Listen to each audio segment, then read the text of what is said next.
Here's a question I'm guessing no one will ever ask. Why were Bernardine Dohrn and Bill Ayers terrorists in the Weather Underground, and Code Pink founder Jody Evans involved with the Muslim Brotherhood during the Gaza flotilla? Ayers and Dohrn organized an effort to bring political pressure to bear on the Mubarak regime and Israel to allow for the aid from Hamas, which is the Muslim Brotherhood, to be delivered through Egyptian checkpoints. Remember, Ayers and Dohrn participated in the Weather Underground 1969 Days of Rage in Chicago. Last Friday's rioting in Egypt was dubbed by the Muslim Brotherhood Days of Rage. What a coincidence. Remember when we talked about that flotilla, how tense the world was. Evans and Code Pink lobbied Mubarak's wife for assistance, as well as the U.S. Embassy in Cairo. Guess who else was a strong supporter of the flotilla? The Muslim Brotherhood. Code Pink seems pretty darn cozy with the Muslim Brotherhood. Can you imagine a terrorist organization? You imagine if any of us were cozy with Hamas? Taking out a banner. They've gone so far as taking up banner ads on the Muslim Brotherhood's official English language website. Now, I want you to see this, because I don't even know what to think. I've never heard this kind of language before. This is disturbing. War arrests, arrest the war criminals. Join us in cleansing our country. Cleansing our country? What does that even mean? I mean, cleanse the bathtub, cleanse the kitchen floor maybe, cleanse my clothes, but cleanse my country. Am I the only one that thinks that makes you think of ethnic cleansing? I've never heard anybody. Cleanse the country? What does that even mean? That's disturbing. But remember, this is coming from a group who is friends with former Weather Underground members. And on tomorrow's program, we will show you how they meant cleansing back in the 1960s. Because they did. They talked about killing 25 million Americans who just wouldn't get it. I don't know if Code Pink is thinking that. But Code Pink is not shy about its support for Hamas. The group bragged that Hamas terrorists guaranteed their safety in Gaza. I thought Code Pink was anti-war, anti-violence. Hamas? What are they doing with terrorists like Hamas? It's interesting to note a few other leftists who seem somewhat involved in what's happening in Egypt. Believe it or not, Wade Rathke, the Acorn guy, and Drummond Pike of the Tides Foundation are both on the board of the Organizers Forum. This is a forum that was planned to host their fall 2011 international dialogue in Egypt, where they will meet with labor and community organizers and other activists in Cairo. I'm sure they're there for social justice. That's it. What a coincidence. Wade Rathke even put on his website, or this is actually not Wade's website, this is the coalition's, the forum's website. It says, exciting changes and developments are currently taking place in Egypt, with elections coming soon to determine leadership transitions in what has been an autocratic regime now challenged by the Muslim Brotherhood, and succession and democracy issues. Coincidence just don't seem to stop. Why would Rathke and Pike plan a big get-together in Egypt? Maybe the flights to Cairo are cheaper than the flights to Vegas. I don't know. Maybe they've always wanted to see the pyramids. Or maybe they're sowing the seeds of unrest, because global revolution is what they're looking for. Wade Rathke, on his blog, he wrote this about Egypt. But in the meantime, keep your running shoes handy and in good repair. The streets are on fire, and we need to keep our feet in shape so the dogs can keep barking. Oh, but we've heard from the new guy that wants to be. I mean, come on, Iran is clean. There's no weapons of mass destruction there. Iran is totally, they're not going for nukes. That guy. We've heard from him. The Muslim Brotherhood is not extreme. I know. We talked about that earlier in the show. And here's a list of their organizations and friends, just to put your mind at ease. Some of the organizations and friends, of course, are, Muslim Students Association. You certainly You certainly want to influence our kids, get into the universities. The Holy Land Foundation. Remember the trial in Dallas where they were found guilty of funneling $12 million to Hamas?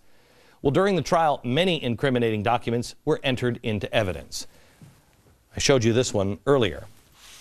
This is one of them. An explanatory memorandum on the general strategic goal for the group in North America, written by the Muslim Brotherhood operative and published in 1991. The strategic goal, quote, establishing an effective and stable Islamic movement led by the Muslim Brotherhood, which adopts Muslim causes domestically and globally, presents Islam as a civilization alternative, and supports the global Islamic State wherever it is. Just the necessary ingredients on the way to a caliphate.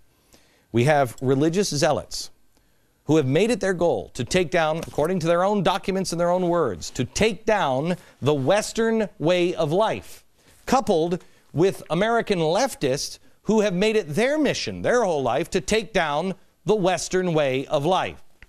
Some are terrorists, well, and some are terrorists. Some are just really good at business and propaganda. They both speak the same language, and they both have the same goal, not a caliphate, but control, revolution and control. You don't believe me? I don't really care. Do your own homework. Don't trust me on anything. Do your own homework. Go to glennbeck.com and look all of it up. You don't believe our research? Go find it yourself. Earlier this week, Code Pink and Common Cause hosted a demonstration, I think it was in Palm Springs, California. I want you to listen to the guy who attended the Code Pink rally where Van Jones had just spoken. Listen. Revolution now! Revolution now! What's happening now in Egypt? Same thing needs to happen here. That was edited too tightly. He was asked by the reporter, what do you mean by revolution? And he said, oh, you know exactly what I mean. Revolution now. No, that would be a very bad idea. Isn't that inciting violence? Why is no one covering this? More next. In a few minutes, I'll show you this is the answer tonight. I'm going to give you a solution tonight. I showed you a map at the beginning of the program. It's the caliphate, the spread of a caliphate. You can't do this by yourself. You need friends. You need allies. Social justice is just part of Islam now. Social justice is all over the globe. And it's weird because so are all the same players here in America. Now we've spread this to the rest of the world. Propaganda and social justice, both progressive ideas. It's why the Muslim Brotherhood put the kid on the banner right here. It says freedom. In English, this is the Muslim Brotherhood website in English. It says freedom. It's great. But in the Arabic website, the version here, it just says prepare. They know that the word prepare with two swords doesn't sell to you, but a girl saying freedom does. May I recommend that you prepare? It's the same thing that we had with Hope and Change. It's the same thing with El Baradei and the National Association for Change. That's his new organization. There is an alliance between the left and the Islamicists. And that's not good for you, the Western lifestyle, or Israel. More on that next. There is a strange alliance between the left and the Islamicists that we're seeing. I think it's all part of the coming insurrection. It is easier to put pressure on us and the West if we can raise the price of oil and have the fuel and food shortages that they now have in the Middle East. We've shown you tonight that Code Pink, Hamas, and the Muslim Brotherhood are linked together. Bernardine Dorn and Bill Ayers as well. But I want you to see here, Muslim Brotherhood, El Baradei says that you have nothing to worry about with the Muslim Brotherhood. Nothing to worry about. Watch. This is total bogus. The Muslim Brotherhoods are religiously conservative. They are no way extremists. They are no way using violence. They are not a majority of the Egyptian people. They will not be more than maybe 20% of the Egyptian people. You have to include them like in, new evangelical, groups in the U.S. like the Orthodox Jews in Jerusalem. Okay. I mean, that is, they are not. Okay. They're not violent, and they're not extremists. They want, in their own literature, they want a caliphate, a global Islamic state. But they're just like the evangelicals. Are they now? I think I've heard this before. Evangelicals and Orthodox Jews. Who's compared them, terrorists, to that? Radical Christianity is just as threatening as radical Islam in a country like America. Really? Look, you can call it a new world order or a caliphate, but the world right now is being divvied up. And the uber left and the Islamicists and the global elites are moving in the same direction. I'm not saying they're plotting together. The Islamicists and the uber left are. And they share some commonalities. I want to show you this. This is a anonymous pamphlet that is being distributed in the Middle East. It's hard to get a hold of because it's not being passed around on the internet. According to the Guardian newspaper, it is being passed out in Cairo. What is it? How to protest intelligently. If you go through it, you will see here, you go out in major streets, protest, shows you a little map, how to do it, shows you what to wear, what to bring. Here it shows how to spray things in the face of cops. I mean, honestly, I can't tell the difference between extreme leftists and radical Islamists. I don't. Except I haven't seen anybody on the left take an airplane and blow up the buildings. But they're both going for a new world order, and they're both doing it through riots. Tomorrow, I'll show you what the left is doing to bring violence and a new world order about. But let me just leave you with this just for tonight, because I don't want these shows, because they're pretty bleak. I don't want it to be hopeless. There is something that I would ask you to do.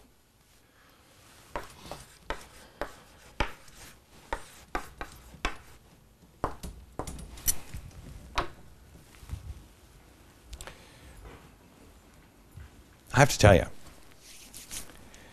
on Friday's program, Thursday or Friday, I'm going to talk a little bit about, I don't have the answer. We have made this bed for ourselves, and it's a bad one. Thomas Jefferson talked about slavery, and he said, and I'm paraphrasing here, "I tremble for my country when I realize God is just." We were in bed with a brutal dictator, and we did it. We were sold this load of goods because it would be good for Israel. I can't imagine what it would be like to live in Israel. You're about to be surrounded by people who are being encouraged to embrace their rage and their hate. If these countries begin to fall, I don't know how to save Israel. I don't know if you can save Israel. I don't know how it's done. I don't know the way out. But I have firm reliance on divine providence. And until we figure it out, we just try to do the right thing and pray for our families, our courage, our peace, our way of life. And tonight, Israel. Back in a minute.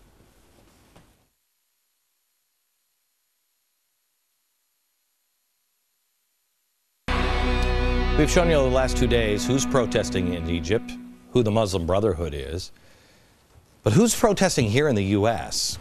And we told you tonight about the food shortages and the rise of the cost of food. Who's exploiting that? Tomorrow we're going to expose the radical leftists who are organizing right in our own backyard and what they're really after. Information that I don't think anybody else will give to you. It's all available at glennbeck.com. Until then, we'll see you tomorrow from New York. Good night, America.